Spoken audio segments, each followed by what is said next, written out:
children, welcome to HPS online classes. Class 7th children, open your English reader book. Today I will teach you chapter 3rd. Name of the chapter, Thomas Alva Edison. All children are generally curious to find out more.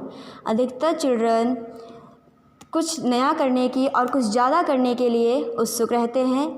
But there was once a boy named Thomas who was much more curious than the average child.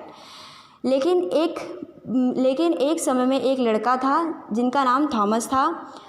वो बहुत ही ज़्यादा curious थे average child के मुकाबले. He used to ask question all the time. वो हमेशा हर समय कुछ ना कुछ क्वेश्चन किया करते थे. However, his mother Nancy did not mind this. She always encouraged him to learn by asking question. उनकी जो मदर थी नैन्सी, वो इस चीज़ को माइंड नहीं करती थी और उनको और क्वेश्चंस करने के लिए इनक्रेज किया करती थी, कुछ नया सीखने के लिए इनक्रेज करती थी.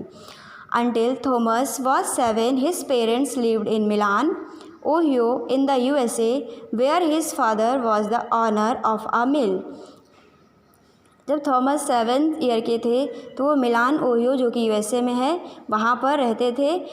उनके फादर मिल में ऑनर थे. Thomas keenly observe all the activities around him. Thomas हर एक्टिविटी को बहुत ही कीनली ऑब्जर्व करते थे. Not only did he persist in asking questions but he also like to try out things for himself. वो question ही नहीं करते थे बल्कि कुछ करने की भी कोशिश करते थे.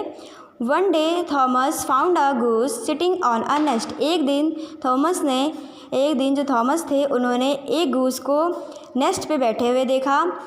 Eight once he run to his mother and asked why does a goose sit on a nest mother.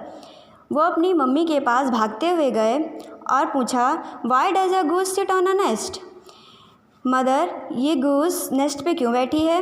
Nancy answered to keep its eggs warm so that they will hatch. Nancy ने answer दिया to keep its eggs warm so that they will hatch. ये अपने eggs को गर्म करने के लिए, warm करने के लिए और उनको अच्छे से हैच करने के लिए उस पर बैठी है. But came the next questions. उन्होंने फिर से नेक्स्ट क्वेश्चन किया. What does hatch mean? Hatch का मतलब क्या होता है. Nancy patiently explain. नैन्सी ने बहुत ही पेशेंटली एक्सप्लेन किया. Hatching takes place when the goslings the baby geese come out of the shells. Hatching उसको कहते हैं जब गूस एग्स पे बैठ के उसको वार्म करती है और उसके बाद जो गूजलिंग होते हैं, जो बेबी होते हैं, वो सेल से बाहर आते हैं. Now Thomas asked. थॉमस ने दोबारा पूछा does keeping the eggs warms make the gosling come out of the eggs. जब ये एग्स को गर्म करती है तो क्या उसके बाद जब वार्म करती है तो उसके बाद क्या एग जो गूजलिंग होते हैं, जो बेबी होते हैं, वो एग से बाहर आते हैं. That's right answered his mother. Mother ने आंसर दिया बिल्कुल सही. Satisfy he ran back to the nest to see the gosling make their appearance. Satisfy होने के बाद वो दोबारा नेस्ट की तरफ गए. उसके बाद उन्होंने देखा गूजलिंग्स वहाँ नहीं दिख रहे थे, अपीयर नहीं कर रहे थे अभी. He waited for a long time. बहुत समय तक वेट करते रहे. But could see no signs of the egg hatching.